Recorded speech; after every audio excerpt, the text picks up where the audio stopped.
সময় কমে আসছে পৃথিবীর, জলে স্থলে আর বাঁচবে না কোনো প্রাণী, ধ্বংস হয়ে যাবে সব।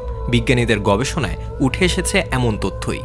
আলেকজান্ডার ফ্রান্সওয়ার্থের নেতৃত্বে ব্রিস্টল ইউনিভার্সিটির বিজ্ঞানীরা নেচার জিওসায়েন্সের ভবিষ্যদ্বাণী করেছেন যে চরম তাপ এবং কার্বন ডাইঅক্সাইডের মাত্রা অতিরিক্ত বাড়ার কারণে পৃথিবী 250 মিলিয়ন বছরে সম্পূর্ণ ধ্বংসের সম্মুখীন হবে। বিজ্ঞানীরা বলছেন ধ্বংস নয়, তার আগে পৃথিবীর পরিস্থিতি হবে ভয়াবহ, জলে স্থলে বাঁচবে না কোনো প্রাণী।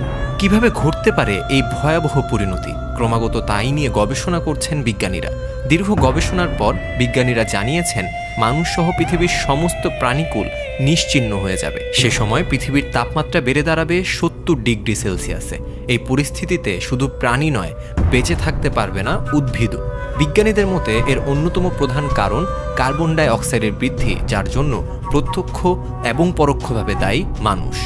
এই পরিস্থিতির কথা বলতে গিয়ে তুলনায় ডাইনোসরদের বিলুপ্তির যুগের কথা তুলে এনেছেন বিজ্ঞানীরা ধ্বংস প্রক্রিয়া সম্পর্কে বলতে গিয়ে জানিয়েছেন পৃথিবী প্রথমে উত্তপ্ত হবে, তারপর শুকিয়ে যাবে এবং অবশেষে বসবাসের অযোগ্য হয়ে পড়বে। অত্যাধিক তাপের কারণে লাগাতার অগ্ন্যুৎপাতের ঘটনা ঘটবে, যা আরও জটিল করবে পরিস্থিতি।